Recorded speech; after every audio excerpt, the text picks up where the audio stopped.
என் நெஞ்சில் குடியிருக்கும்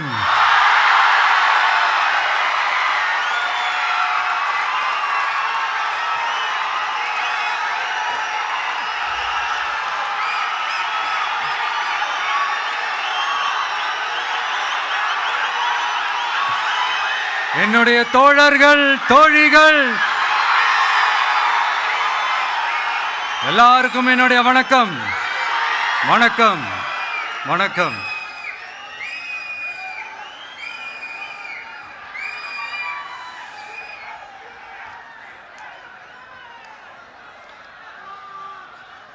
இந்த அரசியல்னால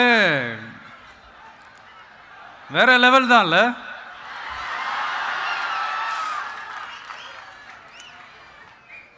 ஏன்னா இந்த அரசியலில் மட்டும்தான் வித்தியாசமான ஒன்று நம்ம பார்க்கலாம். யார் யாரை எப்போ எதிர்ப்பாங்கன்னே நமக்கு தெரியாது. யார் யாரை எப்போ ஆதரிப்பாங்கன்னே நமக்கு தெரியாது. அதை கணிக்கவே முடியாது. அதனால தான் இந்த அரசியலில் மட்டும் முன்னாடிலாம் சொல்லி நம்ம கேள்விப்பட்டிருப்போம், நிரந்தர நண்பனும் நிரந்தர எதிரியும் இல்லைன்னு சொல்லுவாங்க. அரசியலுக்கு யார் வேணாலும் வரலாம், அது ஒரு ஜனநாயக உரிமைன்னு சொல்லுவாங்க. ஆனால் மக்களுக்கு ரொம்ப ரொம்ப பிடிச்சி போன ஒருத்தன் அரசியலுக்கு வரான்னா அதை கண்டிப்பாக நல்லவங்க எல்லாம் வரவேற்பாங்க. ஆனால் ஒரு சில இந்த அதிகார இல்லை அது வேணாம், ஒரு சில பேருக்கு மட்டும் கொஞ்சம் எரிச்சல் வரத்தானே செய்யும். அது இருக்கும் தானே. என்னடா இவன் திடீர்னு ஒருத்தன் என்ட்ரி கொடுத்துட்டானே, இது வரைக்கும் நாம சொன்ன பொய்யெல்லாம் நம்பிக்கிட்டு மக்கள் நமக்கு ஓட்டு போட்டுக்கிட்டு இருந்தாங்களே, ஆனால் இப்போ இவன் சொல்றதெல்லாம் பார்த்தா மக்கள் மனசுக்கு ரொம்ப நெருக்கமாக வேற இருக்குது. அதுவே நமக்கு ஒரு பெரிய நெருக்கடியாகவும் இருக்குது. இவனை என்ன பண்ணலாம், என்ன செய்யலாம், எப்படி இவனை இது பண்ணலாம், க்ளோஸ் பண்ணலாம்.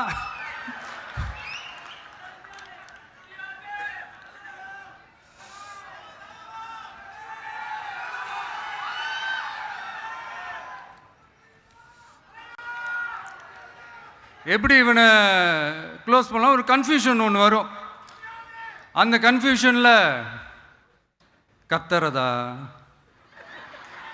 கதறதா என்ன பண்ணுறதுன்னு தெரியாமல் வர்றவன் போகிறவெல்லாம் கட்சி ஆரம்பிக்கிறான்னு சொல்லி இப்படி ஏதாவது பேச ஆரம்பிப்பாங்க. இப்போ நம்ம ஆட்சியில் இருக்கிறவங்க நமக்கு எதிராக பேசுகிறாங்க இல்லையா, அந்த மாதிரி.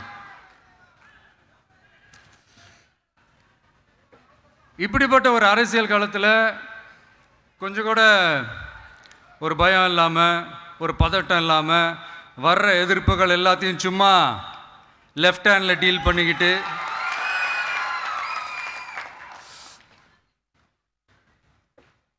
இதோ நம்மளுடைய தமிழக வெற்றி கழகம் முதலாவது ஆண்டை கடந்து இப்போ 2வது ஆண்டில் அடி எடுத்து வைக்கிறோம். இந்த ஒரு காலகட்டம் தான் மிக முக்கியமான ஒரு காலகட்டம். ஏன்னா ஒரு அரசியல் கட்சிக்கு ஒரு பெரிய பலமே அந்த கட்சியினுடைய கட்டமைப்பு தான். அதுதான் அந்த கட்சியினுடைய ஒரு வேறு மாதிரி, ஒரு அடிப்படை பலமே அதுதான். ஒரு ஆலமரம் மாதிரி ஒரு கட்சி ஒன்று வளரணும்னா அதுக்கான அந்த வேர்களும் விழுதுகளும் ஸ்ட்ராங்காக இருக்கணும் இல்லையா. அப்படி தான் நம்மளுடைய இந்த அமைப்பை பலப்படுத்துகிற ஒரு வேலையை தான் இப்போ நம்ம செஞ்சுக்கிட்டு இருக்கிறோம். தமிழ்நாடு முழுக்க மாவட்ட நிர்வாகிகள் எல்லாரையும் தேர்ந்தெடுத்து அறிவிச்சிட்ருக்கிறோம். இந்த நேரத்தில் நம்ம மேலே ஒரு கம்ப்ளைண்ட், அது என்னென்னா, அதுதான் எனக்கும் புரியல. நம்மளுடைய மாவட்ட நிர்வாகிகள் எல்லாருமே வெறும் இளைஞர்களாகவே இருக்கிறாங்களாம். ஏன் இருந்தா என்ன?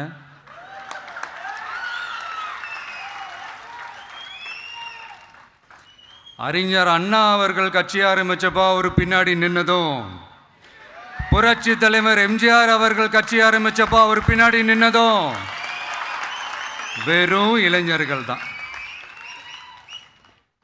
அந்த இளைஞர்களால் தான் 1967லையும் 1977லையும் அந்த 2 தேர்தலையுமே ஒரு மிகப்பெரிய ஒரு வெற்றி கிடைச்சது. வரலாறு, அதுதான் வரலாறு. இப்போ அதே மாதிரி நம்ம மேலே இன்னொரு கம்ப்ளைண்ட். அது என்னன்னா, நம்மளுடைய கட்சி நிர்வாகிகள் எல்லாருமே சாதாரண குடும்பத்திலிருந்து வந்தவங்களாம். அதே தான் இங்கேயும் கேட்குறேன், ஏன் வரக்கூடாதா?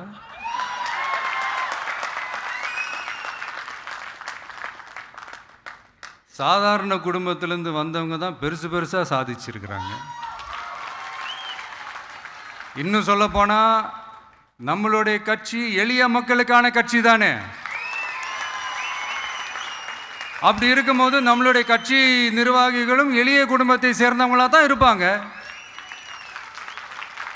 நம்மளுடைய கட்சி ஒன்றும் பண்ணையாறுகளுக்கான கட்சி கிடையாதுல்ல.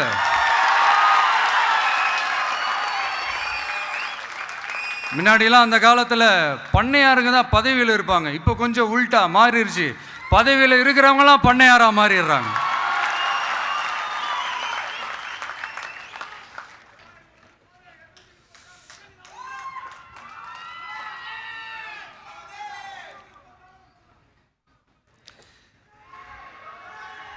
மக்களுடைய நலனை பற்றியோ, நாட்டோட நலனை பற்றியோ, வளர்ச்சிகளை பற்றியோ எதை பற்றியும் கவலைப்படாமல் பணம் பணம் பணம், எந்தெந்த வழிகளில் எந்தெந்த ரூட்லலாம்.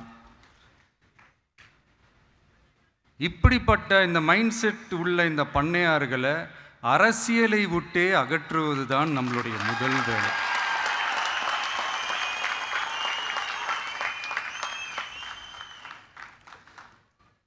அதை ஜனநாயக முறைப்படி நம்ம செய்கிறதுக்கு தான் 2026 தேர்தலை நம்ம சந்திக்க போகிறோம்.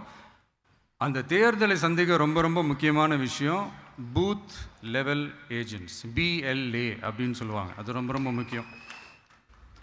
ஏன்னா நீங்கள் பார்த்தீங்கன்னா தமிழ்நாட்டில் அந்த பெரிய பெரிய கட்சிகளுக்கு தான் அந்த BLAலாம் ரொம்ப ஸ்ட்ராங்காக இருக்கும்னு சொல்லுவாங்க. ஒரு அப்ராக்சிமேட்டாக ஒரு 69,000 பூத்ஸ் இருக்குது. அது எல்லாத்துக்குமே பூத் ஏஜென்ட்ஸாக நம்மளுடைய கட்சி தோழர்களை தான் நியமிக்க போகிறோம். கூடிய சீக்கிரமே பூத் கமிட்டி மாநாடுன்னு ஒன்று நடத்த போகிறோம்.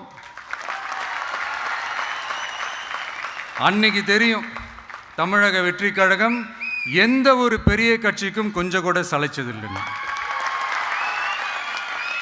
அன்னைக்கு தெரியும் தமிழக வெற்றி கழகம் தமிழ்நாட்டில் முதல் சக்தியா, முதன்மை சக்தியா, பவர்ஃபுல்லாக இருக்குதுன்னு அன்னைக்கு ப்ரூவ் ஆகும்.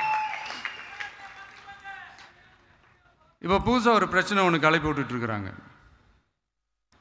மும்மொழி கொள்கை.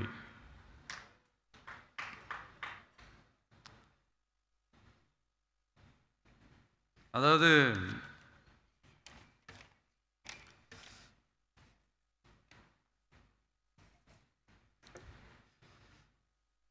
இதை இங்கே செயல்படுத்தலைன்னா இந்த கல்விக்கான நிதியை நம்மளுடைய மாநில அரசுக்கு கொடுக்க மாட்டாங்களாம். இந்த LKG UKG பசங்க சண்டை போட்டுப்பாங்க தெரியுமா, அந்த மாதிரி. கொடுக்க வேண்டியது அவங்களோட கடமை, இங்கே இவங்க வாங்க வேண்டியது இவங்களுடைய உரிமை. ஆனால் இவங்க 2 பேரும் இங்கே எவ்வளோ சீரியஸாக ஒரு பிரச்சனை ஓடிட்டுருக்கு. இவங்க 2 பேரும் அதாங்க நம்ம ஃபாசிசமும் நம்ம பாயாசமும், அதான் நம்ம அரசியல் இனிமையும் கொள்கை இனிமையும். 2 பேரும் என்ன பண்ணுறாங்கன்னா 2 பேரும் பேசி வச்சுக்கிட்டு இந்த செட்டிங்லாம் பண்ணி வச்சுக்கிட்டு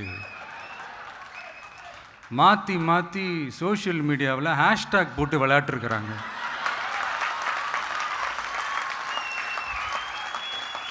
இங்கே என்ன நடந்துக்கிட்டு இருக்கு, அதாவது இவங்க 2 பேரும் அடிச்சுக்கிற மாதிரி அடிச்சுப்பாங்களாம். அதை நாங்கள் நம்பணுமா, மக்கள் நம்பணுமா? What bro, it's very wrong bro.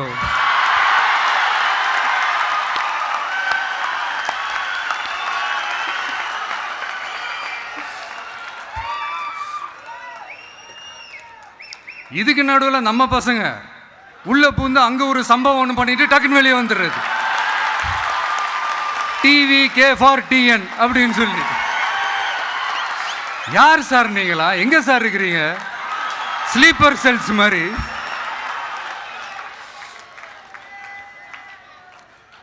அதனால இதெல்லாம் மக்களுக்கு நாம சொல்லி புரிய வைக்க வேண்டிய அவசியமே கிடையாது. அவங்களுக்கே தெரியும் இதெல்லாம் எவ்வளோ பெரிய ஒரு ஏமாத்து வேலைன்னு. நம்ம ஊர் சுயமரியாதை ஊர். நாம் எல்லாரையும் மதிப்போம். ஆனால் சுயமரியாதையை மட்டும் யாருக்காகவும் எதுக்காகவும் விட்டு கொடுக்க மாட்டோம். நாம் எல்லா மொழிகளையும் மதிப்போம். அதில் மாற்றுக்கிறதே கிடையாது. தனிப்பட்ட முறையில் யார் வேணாலும் எந்த ஸ்கூலில் வேணாலும் படிக்கலாங்க. உனக்கு எந்த மொழி வேணுமோ, உனக்கு எந்த மொழி வேணுமோ, எப்போ கற்றுக்கணுமோ, உனக்கு எப்போ தோணுதோ கற்றுக்கலாம். அதெல்லாம் அவங்கவுங்கள தனிப்பட்ட ஒரு உரிமை.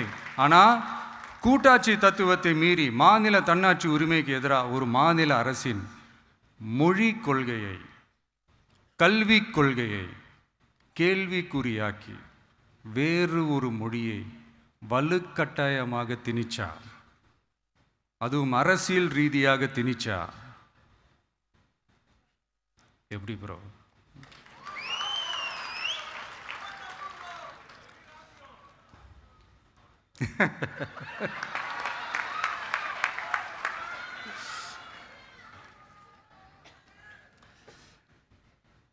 அதனால் நம்மளுடைய தமிழக வெற்றி கழகம் சார்பாக நாமளும் இந்த பொய் பிரச்சாரங்களை எல்லாம் புறம் தள்ளிவிட்டு இதை நாங்கள் உறுதியாக எதிர்ப்போம்.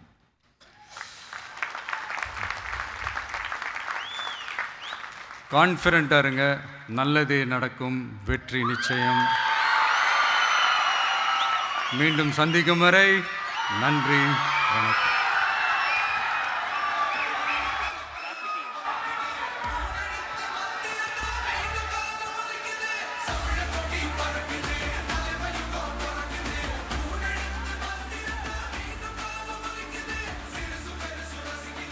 வெற்றி தலைவருக்கு நன்றி. அண்ணன் சொன்னதை போல பாசிசம் பாயாசம் ரெண்டுத்துக்கு சேர்த்து சொல்வோம், கெட் அவுட். நிகழ்ச்சியில் அடுத்து நன்றியுரை வழங்குவதற்காக கழக பொருளாளர் திரு பி வெங்கட்ராமன் அவர்களை அன்போடு அழைக்கிறோம்.